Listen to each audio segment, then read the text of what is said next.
Urdu Islamic بیان channel میں خوش آمدید۔ دین کی بات پھیلانا صدقہ جاریہ ہے۔ دین کی بات پھیلانے میں ہماری مدد کیجیے۔ لیٹسٹ ویڈیوز کی اپڈیٹ کے لیے چینل کو لائک، سبسکرائب اور شیئر کریں۔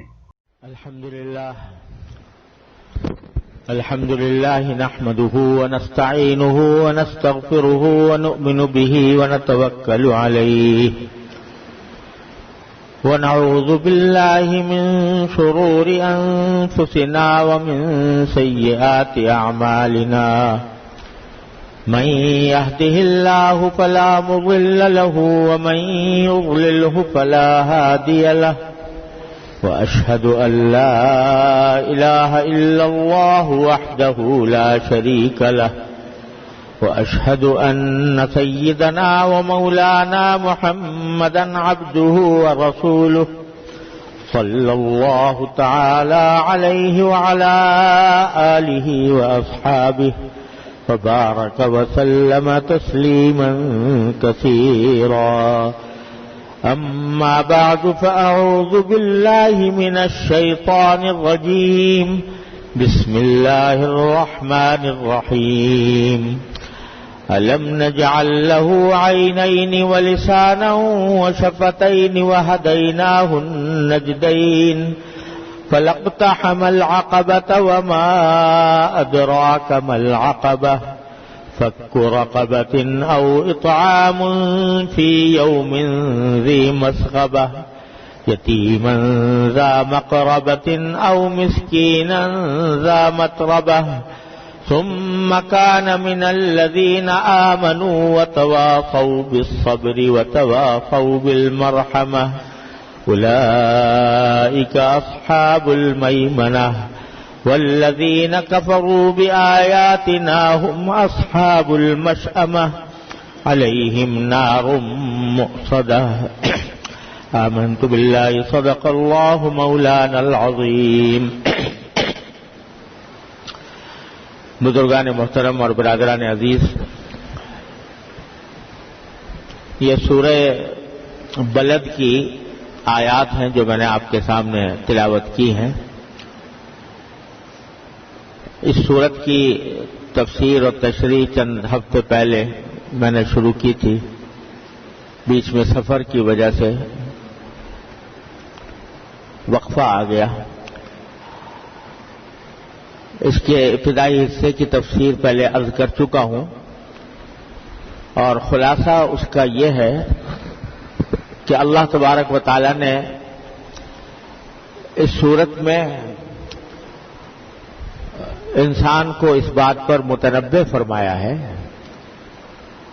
کہ اس کی پوری زندگی مختلف قسم کی مشقتوں میں گزرتی ہے۔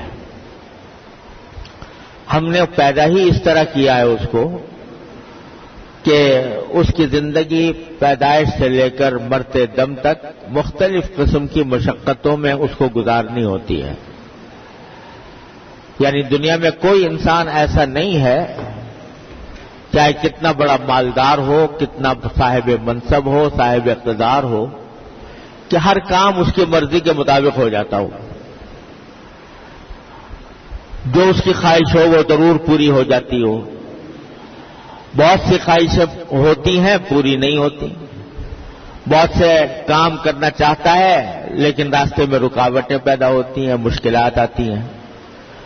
تو ہم نے انسان کو پیدا ہی اس طرح کیا ہے کہ اس پر طرح طرح کی مشقتیں گزرتی ہیں، جس سے کوئی بھی شخص کسی بھی شخص کو مفر نہیں ہے۔ تو جب مشقتیں اٹھانی ہی ہیں اور اپنی خواہشات کے خلاف بہت سے کام برداشت کرنے ہی ہیں، تو کیوں نہ انسان ایسی مشقت اٹھائے جس کے نتیجے میں اس کو آخرت کی ابدی راحتیں حاصل ہوں۔ یہ تو ہونا ہی ہے کہ ہر خواہش پوری نہیں ہوگی۔ تو اگر کسی گناہ کی خواہش پیدا ہو رہی ہے، اس خواہش سے اپنے آپ کو بچا لو، وہ مشقت برداشت کر لو جیسے کہ اور مشقتیں برداشت کرتے ہو، تو اس کے نتیجے میں اللہ تبارک و تعالی آخرت میں تمہیں راحتیں ابدی دائمی راحتیں عطا فرمائیں گے کہ جس کے بعد کوئی تکلیف نہیں ہوگی. یا اگر کوئی دین کا مطالبہ ہے کہ فلاں کام کرو اور دل نہیں چاہ رہا کہ وہ کام کروں، طبیعت میں سستی ہو رہی ہے، کاہلی ہو رہی ہے، تو یہ مشقت برداشت کر لو، اس سستی کا مقابلہ کر کے وہ کام کر لو. یہ مشقت برداشت کر لو تو جس طرح اور مشقتیں برداشت کرتے ہی ہو، یہ مشقت برداشت کر لو تو اس کے نتیجے میں آخرت کی نعمتیں حاصل ہوں گی. یہ ہے پوری سورت کا بنیادی موضوع. تو اس میں اللہ تبارک و تعالیٰ نے اپنی جو انسان کو نعمتیں عطا فرمائی ہیں ان کی طرف بھی متوجہ فرمایا کہ الم نجعل لہ عینین، کیا ہم نے اس کی دو آنکھیں نہیں بنائی، ولسانا ایک زبان نہیں بنائی، وشفتین دو ہونٹ نہیں بنائے، جس کی تفصیل پچھلے بیان میں عرض کر چکا ہوں کہ کیسی عظیم نعمتیں ہیں، کیونکہ مفت مل گئی ہیں، بے مانگے مل گئی ہیں، ان کو حاصل کرنے کے لیے کوئی پیسہ خرچ کرنا نہیں پڑا، کوئی دقت اٹھانی نہیں پڑی، اس واسطے ان کی قدر نہیں ہوتی. ورنہ عظیم نعمتیں ہیں، آنکھ کی نعمت، زبان کی نعمت، ہونٹوں کی نعمت، یہ ساری نعمتیں عظیم الشان ہیں. اور فرمایا وَهَدَيْنَاهُ النَّجْدَيْنِ، اور یہ ہم نے اس کو آنکھیں دے کر، زبان دے کر، ہونٹ دے کر دونوں راستے دکھا دیے کہ یہ ایک راستہ ہے جو جنت کی طرف جا رہا ہے اور ایک راستہ ہے جو دوزخ کی طرف جا رہا ہے. ایک راستہ ایمان اور عمل صالح کا راستہ ہے جو انسان کو جنت تک پہنچائے گا، اور ایک راستہ اللہ بچائے کفر کا، شرک کا، گناہوں کا، معصیتوں کا، منکرات کا راستہ ہے جو انسان کو دوزخ تک لے جانے والا ہے. وَهَدَيْنَاهُ النَّجْدَيْنِ، ہم نے دونوں راستے کھول کھول کر بتا دیے، قرآن کے ذریعے بتا دیے، اپنا رسول صلی اللہ علیہ وسلم، خاتم النبیین صلی اللہ علیہ وسلم کو مبعوث فرما کر ان کے ذریعے بتا دیے کہ آپ نے کھول کھول کر بتا دیا کہ جنت کو جانے والا راستہ کون سا ہے اور دوزخ کو جانے والا راستہ کون سا ہے. جو راستے تو دونوں کھلے ہوئے تھے اور پتہ چل گیا تھا. فَلَقْتَحَمَ الْعَقَبَةَ، تو ایسا کیوں نہ ہوا کہ انسان ایک گھاٹی میں داخل ہو جاتا. یہاں دو لفظ سمجھنے کے ہیں. ایک یہ کہ عقبہ عربی زبان میں کہا جاتا ہے گھاٹی کو، یعنی دو پہاڑوں کے درمیان جو بعض اوقات کوئی راستہ بنا ہوا ہوتا ہے جس کے ذریعے آدمی پہاڑ کے اس پار جا سکتا ہے. اگر فرض کرو ایک پہاڑ سیدھا ہو، بیچ میں کوئی خلا نہ ہو، تو اگر پار جانا چاہتا ہے تو اس کے لیے یا تو وہ پورے پہاڑ کی لمبائی کو طے کرے یا اس کی اونچائی کو طے کرے اور پھر جا کر آخر میں پہنچے. اور ایک ایسا ہوتا ہے کہ راستے بنے ہوئے ہوتے ہیں پہاڑوں کے درمیان، اتنے راستے ہوتے ہیں کہ زیادہ اونچے چڑھے بغیر اس کے اوپر آدمی پہنچ جائے تو پھر دوسری طرف اتر سکتا ہے. اور عام طور سے جب پہلے زمانے میں جنگیں اٹھی تھی، آج بھی ایسا ہی ہے کہ اگر فرض کرو کہ کسی پہاڑ کے دامن میں جنگ ہو رہی ہے اور دشمن سے لڑائی ہو رہی ہے اور دشمن حملہ آور ہے، تو اس سے بچنے کے لیے آسان راستہ یہ ہوتا تھا کہ اگر کوئی گھاٹی ہے پہاڑوں کے درمیان تو اس گھاٹی کے اندر آدمی چلا جائے تو دشمن کے براہ راست حملوں سے رکاوٹ ہو جاتی ہے، بیچ میں پہاڑ حائل ہو جاتا ہے، دوسری طرف آدمی نکل جاتا ہے، تو نجات کا ایک راستہ بن جاتا ہے. یہ اس کو عقبہ کہتے ہیں. البتہ اس گھاٹی کے راستے پر چڑھنے کے لیے بھی کچھ نہ کچھ مشقت کی ضرورت ہوتی ہے. اگر بالکل سیدھا ہموار راستہ ہو تو آدمی آرام سے چلا جائے، لیکن جب اس گھاٹی کے اوپر جانا پڑے گا تو کچھ پہاڑ کو بھی چڑھائی بھی طے کرنی پڑے گی اور اس کی وجہ سے اس کو مشقت تھوڑی سی اٹھانی پڑے گی. تو قرآن فرما رہا ہے کہ تمہارے سامنے کفر کا، شرک کا، معصیتوں کا، شیطان کا لشکر تم پر حملہ آور ہے، اور وہ یہ چاہتا ہے کہ تم اپنی خواہشات کے پیچھے چل کر جہنم میں پہنچ جاؤ۔ تو اس سے بچاؤ کا راستہ یہ ہے کہ تم اس شیطان اور نفس کی مقاصد سے، اس کے مکر و فریب سے، اس کے حملوں سے بچنے کے لیے گھاٹی میں داخل ہو جاؤ۔ اور لفظ استعمال فرمایا اقتحامہ۔ اقتحامہ عربی زبان میں جب اردو میں ہم ترجمہ کریں گے تو اقتحامہ کے معنی بھی گھسنے کے ہیں، داخل ہو جانے کے ہیں، اور دخلہ بھی ایک لفظ آتا ہے دخول جس سے نکلا ہے کہ اس کے معنی بھی داخل ہونے کے ہیں۔ لیکن عربی زبان میں اقتحامہ اس داخل ہونے کو کہتے ہیں جس میں آدمی کچھ مشقت کر کے داخل ہو، مشقت اٹھا کر داخل ہو۔ اگر ویسے ہی دروازہ کھلا ہوا ہے اور آدمی داخل ہو گیا تو اس کو اقتحامہ نہیں کہتے، لیکن راستے میں کچھ رکاوٹیں ہیں اور ان رکاوٹوں کو عبور کر کے آدمی مشقت کے ساتھ کسی چیز میں داخل ہوتا ہے تو اس کو کہتے ہیں اقتحامہ۔ تو قرآن کریم فرما رہا ہے کہ جب ہم نے تمہیں یہ ساری نعمتیں دی، آنکھوں کی نعمت، زبان کی نعمت، ہونٹوں کی نعمت، اور یہ تو مثالیں ہیں، ورنہ اپنے سارے جسم پر دیکھ لو، صبح سے سر سے لے کر پاؤں تک ایک ایک عضو اللہ تبارک و تعالیٰ کی عظیم نعمت ہے، اور تمہیں راستہ بھی بتا دیا کہ یہ راستہ جنت کو جا رہا ہے، یہ جہنم کو جا رہا ہے۔ تو جہنم سے بچنے کے لیے، جہنم تک لے جانے والے دشمنوں سے بچنے کے لیے تم کیوں نہ تھوڑی سی مشقت اٹھا کر ایک گھاٹی میں گھس جاتے، اس گھاٹی میں جو تمہیں جنت کی طرف لے جاتے۔ وہ گھاٹی، اس گھاٹی ایسی تھی کہ اس میں تھوڑی سی مشقت بے شک اٹھانی پڑتی، کہ چڑھنے کے لیے تھوڑی سی محنت کرنی پڑتی، لیکن وہ تمہیں دشمن سے بچا لیتی، اس دشمن سے جو تمہیں جہنم کی طرف لے جا رہا ہے۔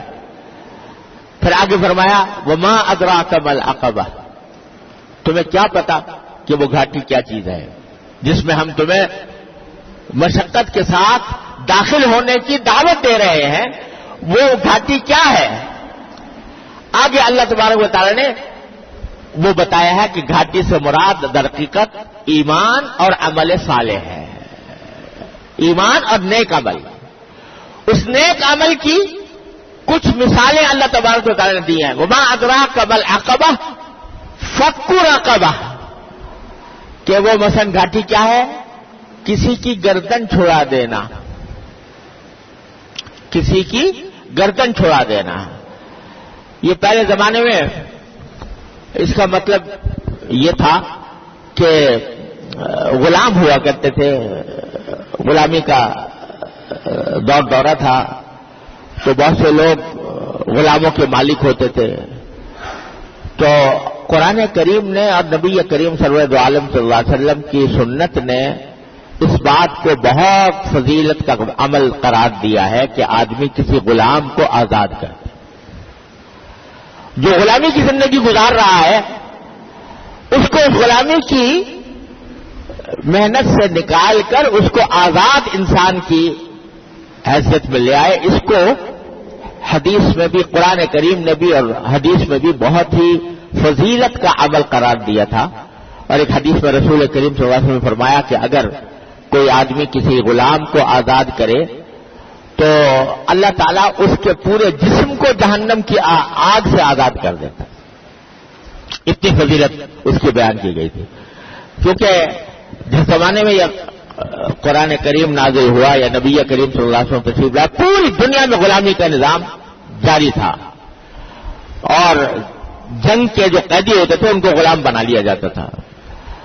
تو اس وقت فوری طور سے اس سارے نظام کو ختم کرنا عملاً ممکن نہیں تھا، لیکن اللہ تعالیٰ نے قرآن و حدیث کے ذریعے ایسے احکام عطا فرمائے کہ جس کے ذریعے غلام زیادہ سے زیادہ آزاد ہوں۔ فضیلت بیان فرمائی۔ جتنے کفارے ہیں ان سب کفاروں میں سب سے پہلا عمل جو دیا گیا وہ یہ کہ غلام آزاد کرو۔ کسی نے قسم توڑ دی تو کفارہ یہ ہے کہ پہلے یہ غلام آزاد کرو۔ کسی نے روزہ توڑ دیا، کفارہ یہ ہے کہ غلام آزاد کرو۔ کسی نے زہار کر لیا، اس کا کفارہ یہ ہے کہ غلام آزاد کرو. ہر کفارے میں سب سے پہلی چیز غلام کی آزادی. تو غلاموں کو آزاد کرنا یہ بڑی فضیلت کی چیز. چنانچہ صحابہ کرام رضی اللہ تعالیٰ عنہم اجمعین غلاموں کو خرید کر آزاد کرتے تھے. حضرت صدیق اکبر رضی اللہ عنہ کے واقعات میں پچھلے سورت کی تفصیل میں عرض کیے تھے، اور بھی صحابہ کرام میں ہزارہ کی تعداد میں غلام اس طریقے سے آزاد ہوئے. تو سب سے پہلا ذکر یہاں پر بھی نیک عمل میں سب سے پہلا ذکر یہ فرمایا فک رقبہ، کسی کی گردن چھوڑا دینا، یعنی غلام کو آزاد کر دینا.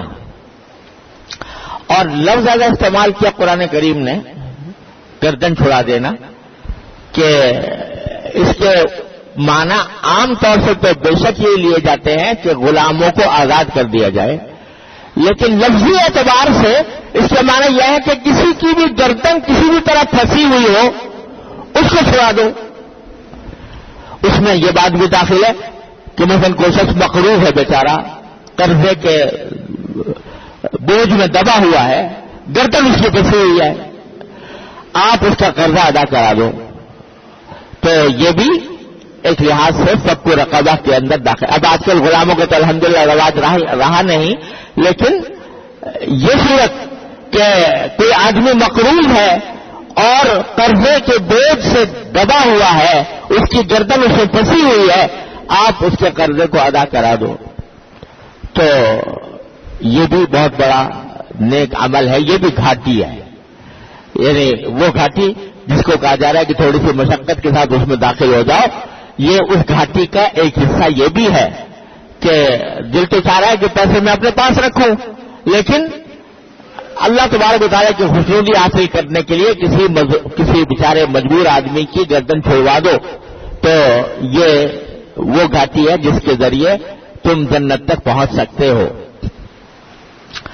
اور یہاں یہ بھی عرض کر دوں کہ اگر کسی شخص کے اوپر قرضے کا بوجھ ہے اور اس کا قرضہ ادا کرنے کے لیے آدمی زکوٰۃ سے بھی دے تو زکوٰۃ بھی ادا ہو جاتی ہے اس سے.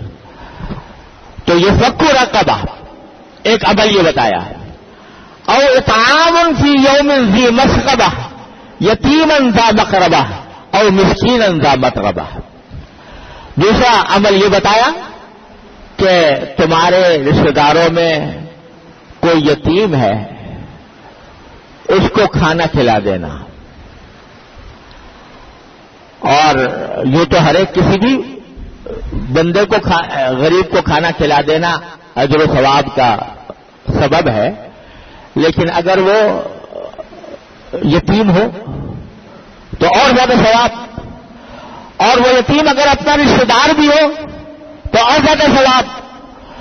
اور فی یوم ذی مسغبہ، ایسے دن میں جس میں وہ بھوکا ہو، بھوک کی حالت میں اس کو کھانا کھلا دینا، یہ بھی وہ گھاٹی ہے جو انسان کو جنت کی طرف لے جا رہی ہے. اب کھانا کھلا دینا، یہ اس کا ایک مطلب تو یہ ہے کہ ایک وقت کا کھانا کھلا دے آدمی، یہ بھی ثواب کی ایک صورت، اچھی صورت ہے کسی بھوکے کو کھانا کھلا دینا. ایک ہے کہ اس کے کھانے کا ایسا انتظام کر دینا کہ پھر آگے وہ اس کو کھانے کے لیے کسی کے سامنے دستے سوال دراز کرنے کی ضرورت پیش نہ آئے. یعنی مثلا یہ کہ کوئی آدمی جو ہے اس کا کوئی روزگار کا ایک ایسا انتظام کر دینا کہ جس کے نتیجے میں اس کو مستقل روزگار ملتا رہے اور کسی وقت فقر و فاقے میں مبتلا نہ ہو. تو یہ اطعام کا اعلیٰ ترین درجہ ہے. تو یہ گھاٹی ہے کہ بلا اوقات مال کی محبت انسان کو روکتی ہے اس بات سے کہ میں کئی بار مال دوسرے کے اوپر خرچ کروں، لیکن آدمی اپنی اس محبت کے جذبے کو دبا کر مشقت اٹھا کر کسی کے کھانے کا انتظام کر دے، چاہے وہ یتیم ہو جو رشتہ دار ہو، او مسکین ذا متربہ، یا ایسا محتاج ہو کہ جو مٹی میں رول رہا ہو. لفظ یہ ہے قرآن کریم، مٹی میں رول رہا ہو، یعنی فقر و فاقے کی حالت میں ہو، اس کا کوئی پرسان حال نہ ہو. اس وقت میں تم اس کو کھانا کھلا دو، اس کو سہارا دو، اس کے لیے روزگار کا انتظام کر دو، تو یہ بھی وہ گھاٹی ہے. یعنی ان اعمال خیر میں سے ہے، ان اعمال صالحہ میں سے ہے جو انسان کو جنت میں لے جانے والے ہیں. پھر فرمایا ثم کان من الذین آمنوا. یہ جو 2-3 مثالیں ہم نے دے دی کہ گردنوں کو چھڑا دینا اور غریبوں کو کھانا کھلا دینا، یتیموں کو کھانا کھلا دینا، لیکن اصل اس کی بنیاد جو ہے وہ یہ کہ آدمی کے دل میں ایمان ہو. ثم کان من الذین آمنوا، وہ کیوں نہ ہوا ان لوگوں میں سے جو ایمان رکھتے ہیں. ایمان اس بات پر کہ مجھے کسی نے پیدا کیا ہے، ایمان اس بات پر کہ میں اس کا بندہ ہوں، ایمان اس بات پر کہ مجھے اس کے حکم کی اطاعت کرنی ہے، وہ چاہے میری مرضی کے مطابق ہو وہ حکم یا نہ ہو، میری خواہش کے مطابق ہو یا نہ ہو، میں اس کے اوپر عمل کروں گا. یہ ایمان کہ ایک دن مجھے اس کے سامنے پیش ہونا ہے اور پیش ہو کر اپنے سارے اعمال و اقوال کا جواب دینا ہے. یہ ایمان جب آدمی کے اندر آتا ہے تو وہ عمل الصالحات، اس کا نتیجہ خود بخود یہ ہوتا ہے کہ نیک عمل کی طرف آدمی جاتا ہے. کہ جب اس کے دل میں یہ بات بیٹھی ہوئی ہے کہ مجھے ایک دن اپنے پروردگار کے سامنے پیش ہو کر اپنے ایک ایک عمل کا جواب دینا ہے، تو اس کے اعمال پر بھی یہ ایمان اثر انداز ہوتا ہے، اور پھر اس کے نتیجے میں اس کے تمام اعمال اللہ جل جلالہ کی اور اللہ کے رسول صلی اللہ علیہ وسلم کی تعلیمات کے مطابق گزرتے ہیں. یہ عمل الصالحات. ثم کان من الذین آمنوا وعملوا الصالحات یہاں ہے. ثم کان من الذین آمنوا والتواصوا، یہاں اگر طویل صالحات کا لفظ اس صورت میں نہیں ہے، لیکن جہاں پر بھی قرآن کریم میں ایمان آیا تو اس کے بعد عمل صالح بھی مذکور ہے. ایمان کا لازمی تقاضا یہ ہے. پھر فرمایا والتواصوا بالصبر، اور ان لوگوں میں سے کیوں نہ ہوا جو ایک دوسرے کو نصیحت کرتے ہیں صبر کی. بتلانے کا مقصود ہے کہ آدمی کو صرف اتنا نہیں کہ اپنے ذات کے حد تک وہ ایمان لے آئے اور نیک عمل اختیار کر لے، بلکہ اس کے ذمہ یہ بھی ہے کہ اپنے دوسرے بھائیوں، دوسرے رشتے داروں، اپنے زیر اقتدار لوگوں کو وصیت اور نصیحت کرتا رہے اعمال صالحہ کی. صبر کی نصیحت، یعنی خود بھی صبر کیا. صبر کیا کیا کہ نفس کا تقاضا ہو رہا تھا گناہ کر لوں مگر رک گیا، یہ صبر ہے. نفس کا تقاضا ہو رہا تھا کہ نماز نہ پڑھوں مگر چلا گیا، یہ صبر ہے. نفس کا تقاضا ہو رہا تھا کہ رو چلاؤں، اللہ تعالیٰ کی تقدیر کا شکوہ کروں مگر اپنے آپ کو روک دیا، یہ صبر ہے. یہ سب صبر کی تفصیل صبر کے اندر داخل ہے. تو نہ صرف یہ کہ خود صبر کرے بلکہ دوسروں کو بھی صبر کی تلقین کرے، یعنی اس بات کی کہ وہ خواہشات کے پیچھے چلنے کے بجائے اللہ تعالیٰ کے احکام کے پیچھے چلیں. وتواصوا بالمرحمہ، اور جو ایک دوسرے کو نصیحت کرے رحم دلی کی، کہ لوگوں کے ساتھ رحم دلی کے ساتھ پیش آؤ. اولئک اصحاب المیمنہ، یہ وہ لوگ ہیں جو خوش بخت ہیں. اس کا ترجمہ یہ بھی ہو سکتا ہے کہ خوش نصیب ہے، اور اس کے معنی یہ بھی ہو سکتے ہیں کہ یہ وہ لوگ ہیں جن کا نام اعمال ان کے دائیں ہاتھ میں دیا جائے گا اور اس کے نتیجے میں اللہ تعالیٰ ان کو جنت تک پہنچائیں گے. والذین کفروا بآیاتنا، اور اس کے برخلاف جن لوگوں نے ہماری آیتوں کا انکار کیا، ہم اصحاب المشأمہ، وہ بدبخت لوگ ہیں. اور اس کے معنی یہ بھی ہو سکتے ہیں کہ ان کے نام اعمال ان کا بائیں ہاتھ میں دیا جائے گا. علیہم نار مؤصدہ، ان کے اوپر آگ ہوگی جو ان کے اوپر بند کر دی جائے گی، یعنی اس سے نکلنے کا ان کے پاس کوئی راستہ نہیں ہوگا. اس آگ کے اندر وہ اپنی زندگی گزاریں گے. اللہ تبارک و تعالیٰ اس انجام سے ہماری حفاظت فرمائے. تو حاصل پورے صورت کا یہ ہے کہ اللہ تبارک و تعالیٰ کی اطاعت میں، اللہ تعالیٰ کے حکم ماننے میں، رسول کریم صلی اللہ علیہ وسلم کی تعلیمات پر عمل کرنے میں بعض اوقات انسان کا نفس دشواری محسوس کرتا ہے. لیکن انسان کا کام یہ ہے کہ وہ یہ سوچے کہ میری تو ساری زندگی میں دشواریاں کہیں نہ کہیں آنی ہے، تو کیوں نہ میں اس دشواری کو اختیار کروں. جو اللہ تبارک و تعالیٰ کی طرف، اللہ تعالیٰ کی خوشنودی کی طرف، اس کے تیار کی ہوئی جنت کی طرف لے جانے والی ہے۔ تو سبق یہ ہمیں دیا جا رہا ہے کہ ہر نیک عمل کے کرتے وقت انسان کا نفس اور شیطان یہ بہکاتا ہے بھائی یہ تو بڑا مشکل کام ہے، اس میں تو بڑی محنت کرنی پڑے گی، بڑی مشقت ہوگی۔ اگر آپ نے یہاں پر نفس کے اس کہنے پر ہتھیار ڈال دیے اور وہ عمل چھوڑ دیا تو اس کا مطلب یہ کہ آپ کے اوپر دشمن حملہ آور ہو گیا، شیطان حملہ آور ہو گیا اور اس نے آپ کو جہنم کے راستے پر ڈال دیا۔